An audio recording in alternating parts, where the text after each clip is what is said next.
Welcome everyone. Mabugnawon nga kabuntagon. Bugnaw ba? Parang nagkainit-init na gyud. Pero anyway, dako kayong magpasalamat sa mga ni Ari karon, labi na sa katong mga gikan sa Lagyo, no? Thank God nakaabot gyud ta diri tanan. Layo-layo pang gi-travel sa uban. Sila ni Brother Noel, I believe mata na sila mas sayo para sa tanan, no? Kay gikan pa sila sa Dawis. Thank you bro for coming over. Salamat po nilang mamagpapa wa ko gadawong nga makaari sila diri karon kay ningon sila kagabi di sila makabiyahe pa ingon diri kay di na kay kaklaros papa sa iyang pag drive sa motor, but they were able to come here this morning. So I'm so encouraged. Salamat po sa mga gikan sa Santa Catalina. Bisag wala pa kay wala nakaligo, okay ra. Lagi visto ni Pastor Mitch. Alright. Sa mga gikan sa Malabugas, so silang Kuya Luwem. Thank you Kuya. Ate, thank you kayo. I'm so encouraged. I'm so blessed. Sa mga naadirira sa silingan, thank you kayo.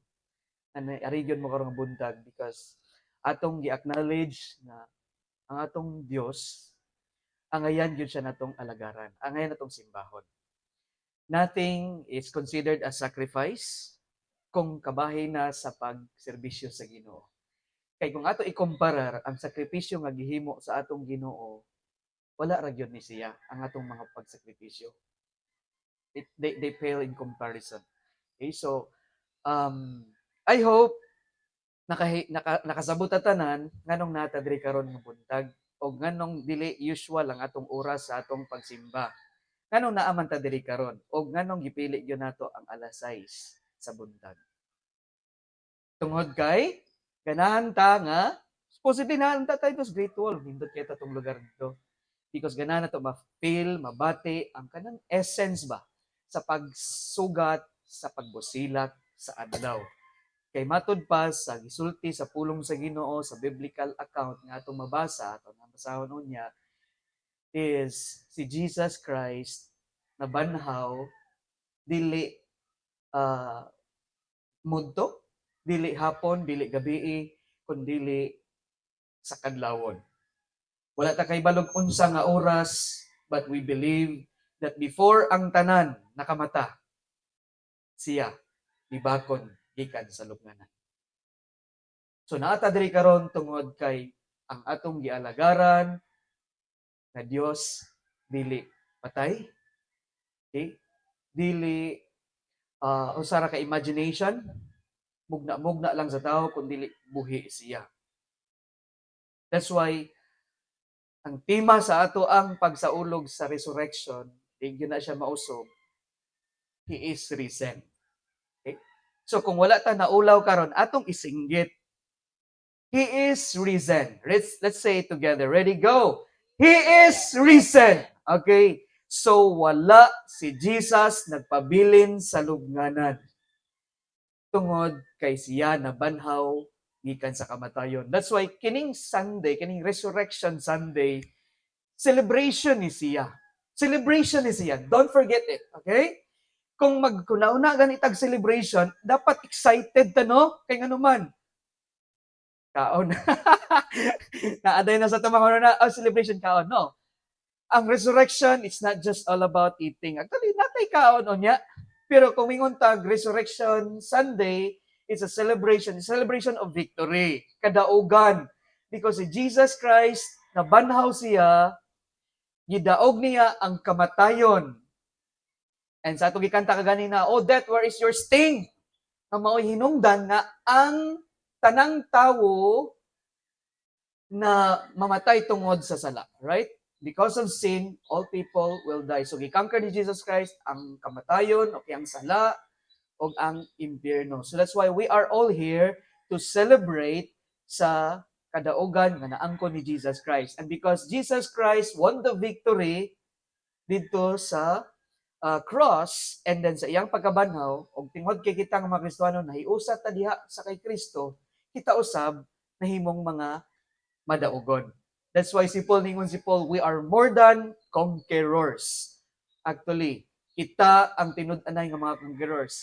Back in the history sa kalibutan, daghan kaayo nga mga mighty conquerors, sila Alexander the Great, sila ni Napoleon, kinsa pa tong mga warriors sa una, maingon ta, Grabe no, basa ta sa ilang mga kaagi. Grabe sila nga mga warriors. They have conquered different places para to expand their kingdom. Pero kita nga mga Kristohanon, kita ang tinud-anay nga gitanaw sa Ginoo nga mga madaogon, mga conquerors, because ang ato ang tinuod nga gi-conquer is dili ang physical nga realm, kundi ang spiritual nga nga kingdom, right?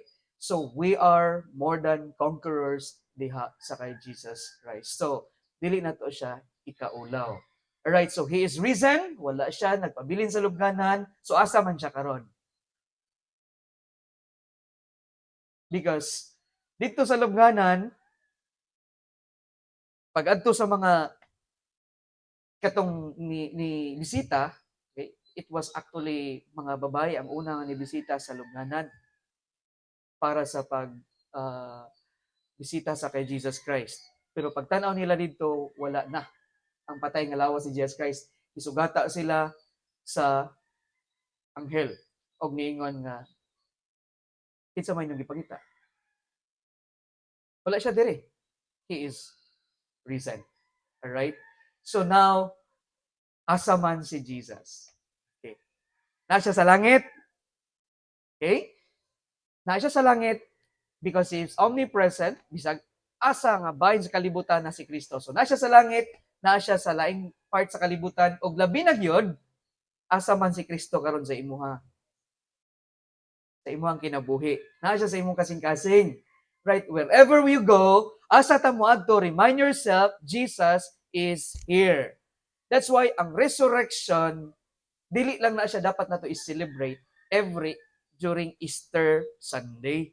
Every day, it is actually at a time, a moment of reminding sa atong kagalingon nga si Kristo is nabanaw gikan sa mga patay o naa siya karon sa akong kasing-kasing.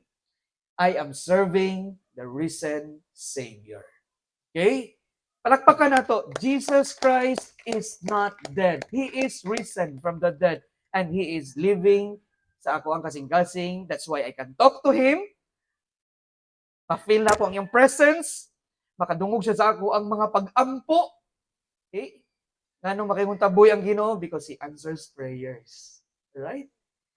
Many people who don't know that Jesus Christ or God is alive or Jesus rose from the dead. They talk to their God. Abi nila, ang Diyos nga ilahang gisimba, ang ilahang i-acknowledge na ilahang giukit nga Diyos para nila mo'y tinuod og buhi o makadungog sa ilang mga pagampo, pero dili mao ang tinuod. And that's why they are frustrated because they have never been hearing or experiencing the answer sa ilang mga prayers.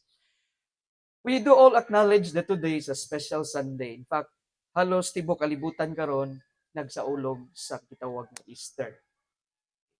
Ang root gyud sa ani nga celebration all the way balik gid siya sa unsay nahitabo on the first day of the week sa panahon nga si Jesus Christ nabanhaw. Right. Pakita na to na siyang account sa Bible. We are going to read it in a moment. But why are we witnessing? Anong daghan ta kay madunggan, makita sa TV, madunggan sa radio, makita ito sa internet. Anong there are various ways nga ang mga tao nag-celebrate og Easter. Kay balo ba mo nga daghan kay symbol ang Easter? People celebrate Easter by, wearing Easter fancy costumes. Dili kay na nato makita sa Pilipinas, pero sa US, kusugin na. If you turn your television, inamo international ng mga channels, kita ninyo, bibo kayo sa gawas. Right? Dayon, nasa like Easter meal. Oh, grabe nga anay. Dayon, magdakpanay sila og dili, mangita day sila og mga colored eggs. So, nakikitawag na Easter eggs. Naapoy Easter bunny. Oh. Daghan kayo ng mga ways people celebrate Easter. There are people also go to church, okay, as a way of, keeping up the tradition. Pero kita nga mga Kristohanon kay baluta nganong special ni siyang adlaw, and why are we going to gather in the church early in the morning And why do we worship God? We worship Him because we know that our God is worthy to be worshipped and we are serving the true and risen Savior. Okay, so ako lang basahon karon. So naay mga secular nga mga nasagulan na because of paganistic practices way back in many centuries ago. So dili na siya pure gyud nga kanang Christian practices ang ginahimo karon. Pero kita stick gyud ta dapat sa unsay sulti sa pulong sa Ginoo. We'll keep it pure. And so it is going to be meaningful sa tuwa. So kung mubasa ta og kabahin sa resurrection account ni Jesus Christ, ang detailed gyud nga passage nga makita nato is nasa Matthew chapter 28. So I'm gonna open that our Bible, my Bible. If kung naamoy mga Biblia, kung nagdala mo og mga Bibles, you can turn your Bibles po sa Matthew 28 or sa inyong mga gadgets. Basahon lang nako, dayon matag na ko gamay nga comment and di ato tan-awon ang sa application na sa itong kinabuhi. This is gonna be short, okay? Binagyod sa atong uban mga kaigsunan nga medyo nainitan na. Pwede mo maka-move forward sa mga nainitan, alright? Pwede mo ka-transfer po dire. Paluitan ninyo, no? Init kayo ang inyong gibati diha. Alright. Matthew chapter 28. Okay? Mauning nahitabo. Kung wata kay balo, unsay nahitabo. Ngano na Resurrection Sunday, Matthew 28, this is the account. Verse 1. Now, after the Sabbath, okay, because the Jews are keeping this as their holy day, as the first day of the week began to dawn, which is Sunday, Mary Magdalene and the other Mary came to see the tomb. So mga babae ang una nga nibisita sa lubnganan. And behold, there was a great earthquake. For an angel of the Lord descended from heaven and came and rolled back the stone from the door and sat on it. His countenance was like lightning. Di natin ma-imagine ang sight, no? Ang pananawon, ana nga panahon, ana nga higayon. And his clothing as white as snow. And the guards shook for fear of him and became like dead men. Ubay-ubay ni sila nga mga gwardya, gibutang. Pero pagtungha sa anghel nga that was shining so bright, okay, mura sila nakuyapan sila, right? Grabe ang ilang nakita. But the angel answered and said to the women, "Do not be afraid, for I know that you seek Jesus who was crucified. He is not here, for he is risen. He is risen. As he said, come, see the place where the Lord lay, and go quickly and tell his disciples that he is risen from the dead. And indeed, he is going before you into Galilee. There you will see him. Behold, I have told you." So they went out quickly from the tomb with fear and great joy. Nindot kilang reaksyon. Okay, nagsagol, kulba, o kalipay. Saan na nimo pag-reconcile? Gikulbaan ka, nalipay pug ka. Naka-experience mo ana? Right? Pero mao ni ang ilang reaction. And they ran to bring the disciples word. Kaya mga disciples ani nasa Galilee. And as they went to left to tell his disciples, behold, Jesus met them, saying, "Rejoice, magkalipay kamo." So they came and healed him by the feet and worship him. Rejoice! Unsa man ang mga situation ninyo karon? Sa itong mga situation nga tubang karon. Actually, kung naa si Jesus Christ karon, he has only one word. Rejoice. I don't know what you are going through. I don't know unsa inyo hang gina-experience karon sa inyo hang relationship, sa inyong marriage, sa inyong mga anak, sa inyong trabaho, sa inyong pag-eskwela, mga estudyante, okay, sa inyong health, sa inyong finances. Pero si Jesus Christ has only one word for you, for us. Rejoice. Okay? So they came and healed him by the feet and worship him. Then Jesus said to them, "Do not be afraid." Okay? I like this phrase. Actually, kining words, gisulti pud ni sa mga angels katong natawo si Jesus Christ. Okay? This is the good news, right? Ningon ang mga angels sa mga shepherd, ayaw mo kahadlok. Sa pagkabanaw po ni Jesus Christ, same dia po ng words ng ay kahadlok. This actually appears kining word 365 times. Naadyo'y nag-ihap ani. Now pila man ka word, pila ka adlaw sa usa ka tuig. 365. So in every day, Jesus has a promise for us. Na siya yung words of comfort. Every day we wake up, pag mata na to, problema ang masugata, ay kadlok. Okay? Ay kadlok, rejoice or do not be afraid. Right? And then, ingon siya, do not be afraid, go and tell my brethren to go to Galilee, and there they will see me. Right, the next verses from verse 11 to verse 15, dili lang ko basahan mo, jump ta, kay naay breakthrough diha, kay ni shift og laing istorya. Unsay nahitabo atong mga gwardiya pagkamata nila gikan sa pagkalipong. Alright.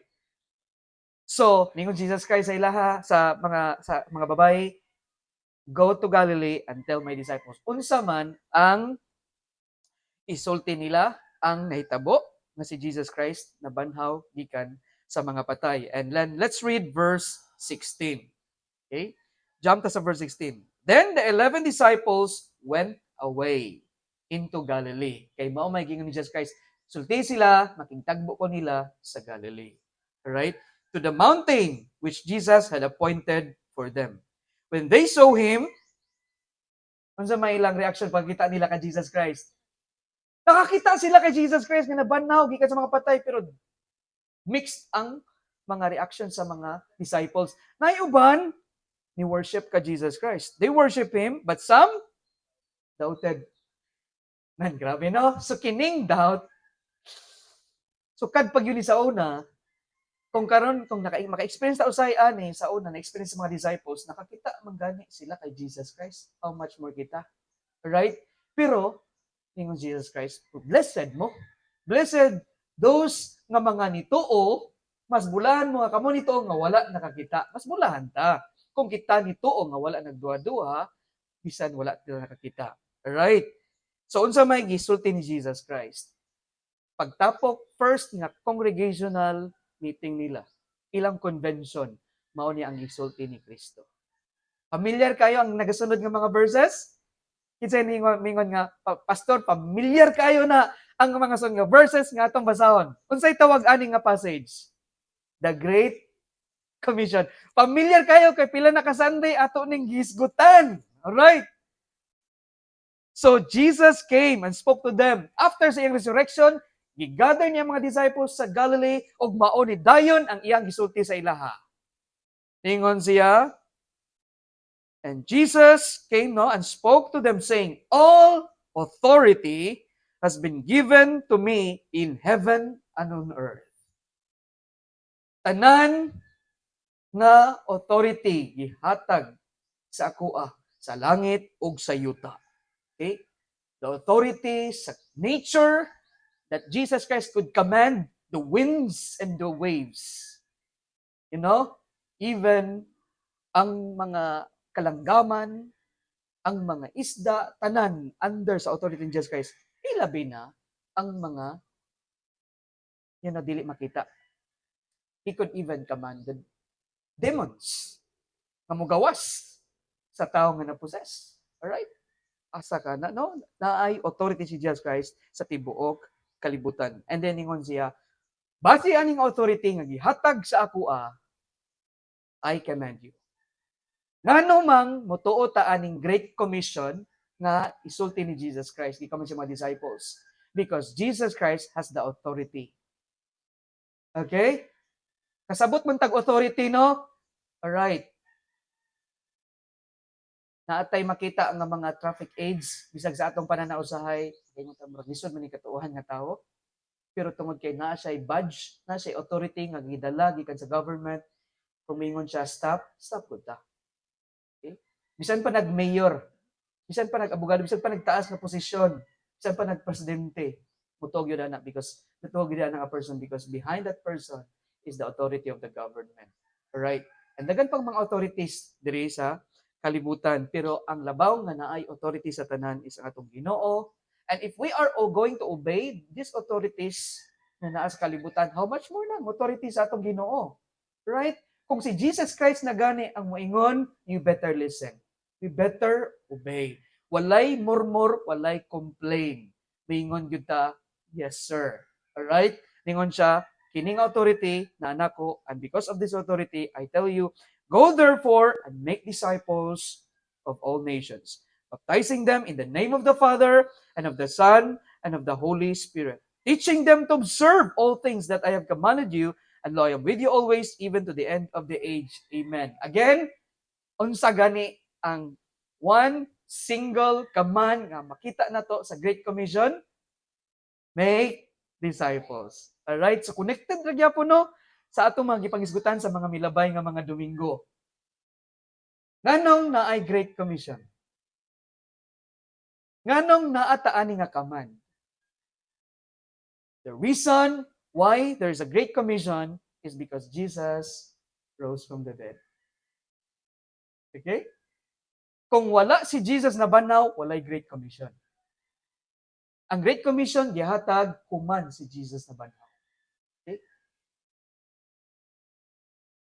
Nganong naay Christianity ang kalibutan? Why does Christianity continue to exist for over 2,000 years? Why? Because of His resurrection. Actually, mao ni ang pinaka-oldest, pinakadugay na people label it as religion, pero this is what we call faith. Okay? So, ngano mang wala nahunong or naputol ang Christianity sukad pa sa una hangtod karon because walay makapakgang, walay makarefute, walay makalantugi sa tinuod nga foundation sa Christianity.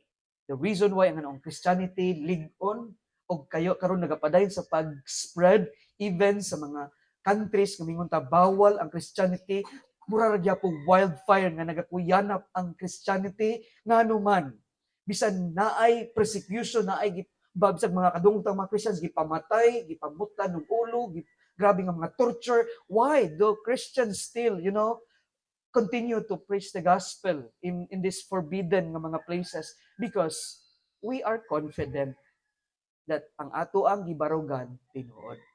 Okay? So what even ashames ato makaululaw sa ato ang kita nakaibalood sa ang tinuod, pero makita na to ang uban nga nagawali og dili tinuod, mas bold pa usahay kaysa ato. Di pa maulaw. Di pa maulaw manuktok sa mga balay, magdala og sibot sa mga series or asa pa na sila magsangyaw. So, how much more kita? Right? So, ang authority nganong ihatagan ta ani og command ni Jesus Christ is because Jesus Christ rose from the dead. Right? We have the authority from the Lord Jesus Christ, and the validity, ang nag-validate sa authority ni Jesus Christ. Sa una actually, si Jesus Christ,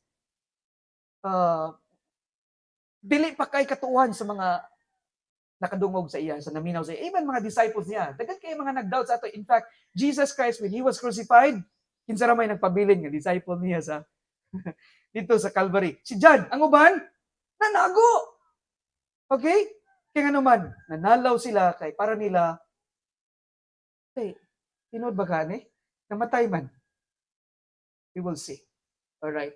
Pero kay balo ba mo, pagkabanahon ni Jesus Christ, ninggawa sila, and they came out as bold as a lion. They spread abroad, and daghan nila nangamatay. They died a martyr death because nag-preach sila sa gospel. So, ang ato ang kaisog, ang authority nga naa nato nganong dili kita maulaw sa pag-carry ani nga balita sa mga katawhan is because we know that we are preaching the true and living Savior. Right? So, kining authority atong timan-an, nganong ato ni siyang tumanon because yatagan kitag authority sa Ginoo. And as we are going out and declare the gospel of the Lord Jesus Christ to tell the world that He is risen, we have to put ourselves in that position that, we are privileged. Yatagan ta ang privilege sa Ginoo nga mahimong representative niya, mahimong niya mga spokespersons, and as we proclaim, actually, ato ang i-remind itong kugalingon nga we are proclaiming the good news. Okay? Remind ourselves ana ang kamatuoran. So, there are people, dili na ito ma-deny, sa magawali kita, makiglantugi sila, dili sila mutuo sa ato ang isulti, kay nga naman, para nila, it's a hoax, maybe, it's a scam, or para sa uban, dili na tinuod. Okay? Well, there are people, even though pakitaan pa nimo sila og mga concrete evidences. In fact, naay mga ebidensya nga lig-on gyud nga makaingon ta dili gyud ma-refute ang Christianity based sa mga archaeological facts. Okay? Actually, daghan kay mga nagdig ani. Though daghan kayo mga nagama og documentaries nga makaingon ta ilahang gi-counteract ang evidences sa resurrection ni Jesus Christ para pakgangon ang Christianity. Wala sila nahimong nanging successful because later on, okay, sa akong nabasa gani, na yung mga naggama gyud og documentaries and they spread that news around the world. But later on, nahanaw lang kay nganuman na-discover later na actually gama-gama lang. Para lang sa pagpakgang sa Christianity, pero wala sila nanging successful. Kay nganuman, naay ni counteract pod nga mga concrete kay mga evidences based on archaeological facts nga dili gyud mapakgang. Naay mga kaning mga naggamag-gamag documentaries nga nakita nila, na-discover nila ang tomb ni Jesus Christ together with his families, and then naay mga bones pero gama-gama lang, naay nag-counteract na actually dili na tinuod. Wala gyud bisan na single part sa iyaha nga body ang bone nga nakita sa tomb ni Jesus Christ. So actually, pero daghan ng mga tao still they won't believe, they will argue na dili tinuod ang Christianity. Now, tagaan ta mo og kanang do kay wala man tay mapakita nila kay kita wa magyud ta kanang personally discover ni kuan dig down, okay? Pero if we are to face these people and argue sa ila, or if di makig-argue sila sa ato ang faith, you know what, dili man ta makigdebate sa ilaha, pero ang ato ang nga kaligunan atong gibarugan ngano makaingon ta tinuod ang among giwali is because not only we've heard, or there is that what we call a discover or kanang concrete evidence nga si Jesus Christ wala nagpabilin sa lubnganan, there is what we call an empty tomb, but there is this undeniable fact na makaingon ta dili ika-refute sa mga tawo sa atoa og dili na to ikaulaw because ningon ta nga nung tinuod si Kristo, because by looking at ourselves, okay, by looking at ourselves, telling the people nga you know what, nganong si Kristo buhi because I am the living evidence nganong naay resurrection because ang akong kinabuhi na usop. Okay? Alright? Now, tanaw na to, unsa man ang relationship sa ato ang kinabuhi sa pagkabanaw ni Jesus Christ. I want us to turn our Bibles quickly to Romans chapter 6. Alright? Romans chapter 6, very famous na passage, pero mao ni ang giingon sa pulong sa Ginoo. Alright. Let's look at beginning in verse 3. Alright? Romans chapter 6. Or do you not know that as many of us as were baptized into Christ Jesus were baptized into his death? Therefore, we were buried with him through baptism into death, that just as Christ was raised from the dead by the glory of the Father, even so we also should walk in newness of life. Alright. So, si Paul is saying here, ang kita nga mga Kristohanon, naiusa kang Kristo. Alright. Naiusa kita sa iyahasod, meaning naiusa kita sa iyang kamatayon, sa iyang sa iyang paglubong, o sa iyang pagkabanhaw. Right? So that's why ang baptism is just a picture, a symbol. Later on, karong adlaw, mo witness ta sa uban natong mga kaigsunan nga magpabaptize. So as they are going to obey the Lord in water baptism, they are going to actually demonstrate sa ilang kaugalingon unsay nahitabo tinud-anay sa ilaha. Okay? Ang baptism is just a symbol that they have been with the Lord Jesus Christ, iyang death, burial, and resurrection. So, pag kabanhaw ni Kristo, sama ra pod kita nga nauban kang Kristo sa iyang pagkabanhaw, and because of that, ningon ang po sa Ginoo, you know what, ang pagkabanhaw ni Kristo dapat makita sa atong kinabuhi. Because as Jesus Christ was raised from the dead, even so, we also should walk in newness of life. Our transformation, ang kausbanan sa atong kinabuhi is ang buhi nga testimonya nga si Kristo nabanhaw gikan sa mga patay. Ayog kalimtin niya na, ha? Alright? Nganong mang nausob ang atong kinabuhi, we try to change our lives before. I believe kita dati mga nakita nga mga kinaiya na to sa atong kinabuhi sa una may ngunta, di ko ganahan ani. Naning kamo tag-usob, pila na katuig nang balik-balik nilabay, damatag New Year's resolution pero failure. Pero pagdawat nato ang Kristo nga atong Ginoo sa manluwas, na ay transformation nga nahitabo. Alright? Yatagan ta sa Ginoo bag-ong nga perception sa kinabuhi, perspective sa kinabuhi, we see things differently. Dayon gitagaan ta og bag-ong nga karakter, dayon gitransform ta sa Ginoo. Do dili 100%, pero naatay na experience nga transformation. Amen? Alright. Now, kining transformation nato mao ni siya ang picture sa bag-angkon tungod kay si Kristo na ang puyo sa atong kinabuhi nag he lives his life through us. Okay, that's why we have this newness of life. All right?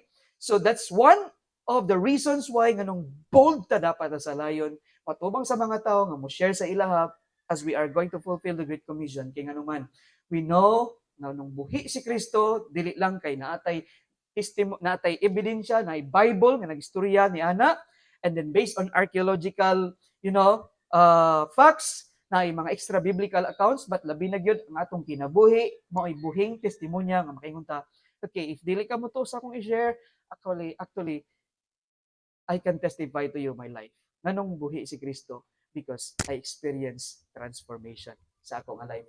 Dili na ako ang kaniadto nga klase sa tao. Because the Bible says in 1 or 2 Corinthians chapter 5 verse 17. Are you familiar with that verse? Unsa ganyang gingon ni Paul? If any man is in Christ, he is a new creation. Okay? Now, though I know some of us makadungog ta nga verse mingon ta nga pastor sa tinud-an na ilang yes na may transformation sa ginawa pero hinay lagi kayo. Pag dili pas I want to be changed na kanang struggle pa ko karon pastor sa uban nga mga years akong kinabuhi na po vision ako kay akong kinaiya sa hay kanang putong ko akong bausay dili ako mapugngan masulti kong dili maayo like ang tikay kong kamot ako'y mga practices nga dili maayo. Well, let me ask you, na kay na experience na kay nakita nga bisag dili man dako pero na kay nakita nga change sa imong kinabuhi? The fact nga naka-realize ka ni Ana, it's already a good sign. Okay? All right, and you are on your way to transformation. And if kung ganahan ta nga ma-transform yun ta, to the highest level sa atong kinabuhi so that dili ta maulaw sa atong pag-declare sa gospel kay nganuman you can tell the world, look at me. I am a different person. Things are different now. Something happened to me. Mao ni siya, so tianta mo. Dili niya sa sikreto, naagi niya sa Bible. Kung ganahan tag tinuod nga transformation, do dili siya overnight pero pas-pas ba? Okay? Okay, ngunta. Really? Is it going to work? Yes. Because based naanatay ability, gitagaan man gud tag power sa Ginoo. The fact na si Jesus Christ nagpuyo sa atong kasing-kasing, gitagaan ta niya og ability to be changed. Natay bagong perception, natay bagong character, pero kayong transformation is still going on. Naiuban nga hinay, naiuban nga paspas, pero ang sikreto, okay, which is dili siya actually secret, nganong nga para mapaspas ang atong transformation because dagan nga mga tao naka-experience na testimony. Addictions have been broken, nawala ng ilang addiction sa nagkalain ng mga addiction sa bino, sa drugs, pornography, sa unsa pa na maybe sa gambling, sa gadgets, mga unsa pa na nag-break na siya nga addictions, even marriages na restore, okay, mga relationships is because there was a point of time in their lives that they have made this decision. All right. I want you to turn your familiar mo sa Galatians 2:20 na verse. Ningon si Paul, I am crucified with Christ. Nevertheless, I live.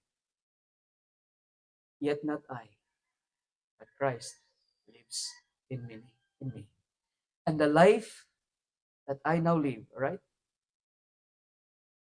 Can I understand your mga Bibles? Right? Don't look at me. Don't look at me. Okay? Dala mo ba Easter? Easter, di mo malag Bible. Alright. So, basahan na itong balik ha. Ningon si Paul, I have been crucified with Christ. It is no longer I who live, but Christ lives in me. And the life which I now live in the flesh, I live by faith in the Son of God, who loved me and gave himself for me. First, we have to remind ourselves, patay na ta. Patay na ta sa sala. Patay ta sa kalibutan. So, kay patay na ta sa sala, ang sala, walay effect dapat sa ato. Okay?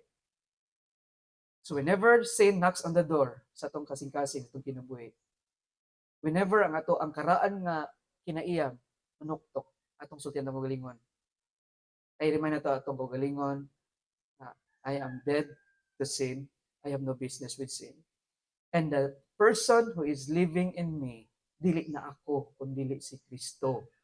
Og si Kristo nganong nipuyo sa tong kinabuhi kay ganahan siya nga iyang ikinabuhi ang kinabuhi through us. That's why dapat makita si Kristo sa atong kinabuhi. Pero ang ato ang responsibility is this. Sa giingon ni Paul, para makita si Kristo sa atong kinabuhi, para na transformation sa atong kinabuhi, niingon siya, and now, okay, the life which I now live in the flesh, I live by, what's the word? Faith. Ibalo bata unsa ng word nga faith? Faith is total dependence. Meaning, surrendering our lives. Atong ihatag, atong kinabuhi, diha sa Ginoo, dili na kita dapat mo yung driver, mo mangulos itong kinabuhi, ato itugyan itong kinabuhi diya sa Ginoo, para ang Ginoo na ay freedom to live His life through us. Dili ta mulugnot. Okay? Ang tawo nga mulugnot, di yun mausog. Pero ang tao nga yielding, okay, ingon ng Ginoo, ako'y maniho sa imong kinabuhi, kay naan ako sa imong kinabuhi, ako'y mo drive, ako'y mo dictate, sunod lang sa kuha. Kung moingon ta sa Ginoo, yes Lord, that means He is our master, He is our leader sa atong kinabuhi, then transformation is going to take place. Okay? But kung moingon ng Ginoo, ako ang leader, ako ang master, pero usahay moingon ta sa ato kinabuhi sa kabugligon, Lord, naiuban nga mga area sa akong kinabuhi, Lord, pwede ako ray mo lead. Okay, ay ko gilabti mo na siya. Lisod ang transformation. Hinay kayo. Until one day, atong i-let go ang tanan nga mga yabi sa kinabuhi, na ato ang gitipigan, ang Ginoo, once nga naa na siya total control, transformation will take place. So, live by faith. Okay? Ang ato ang Christianity is all about faith. We were not there when Jesus died, but we believe by faith. Okay? That's why naluwas ta. We believe that Jesus Christ is living in our hearts. Nganong na siya sa atong kasing-kasing? How do you know? Just by faith. I know it. I believe. And Jesus Christ is going to transform sa ato ang life as we are going to live by faith. Lord, I believe in what your word says. So whatever you say, I will do. I will obey you. And then transformation will take place. Alright? So surrender. Surrender. So naa na to dire, I believe, nag-struggle ana. So, but let me tell you this, we have the ability to be changed because of the resurrection power of Christ. But transformation will only take place. Dili siya automatic ha. Dili pasabot, si Jesus is nasa kong kinabuhi. One day, when I wake up in the morning, I am a totally changed person. Imposible na dili ka mausog kung dili ka mo-cooperate sa kay Kristo. Si Kristo dapat atong leader, master sa itong kinabuhi. Ingon siya nga, I will lead you to do this, okay? Do this, do that, go there, don't go there, say this, don't say that, think of this, don't think of that, okay? Ang ato ang dapat attitude is obedience. Yes, Lord, as we surrender, then God is going to change and transform our lives. Now, there is hope. Okay? Now, I hope that we can tell to the world as we look at them, makita to sila, na miserable lang kinabuhi, wala sila kay balog asa sila padulong, kita nato ilang kinabuhi nga messy, but we can tell them there is hope because I have that hope. I know where I'm going and I know how we can experience change, transformation sa atong life. Alright? Happy Resurrection Sunday.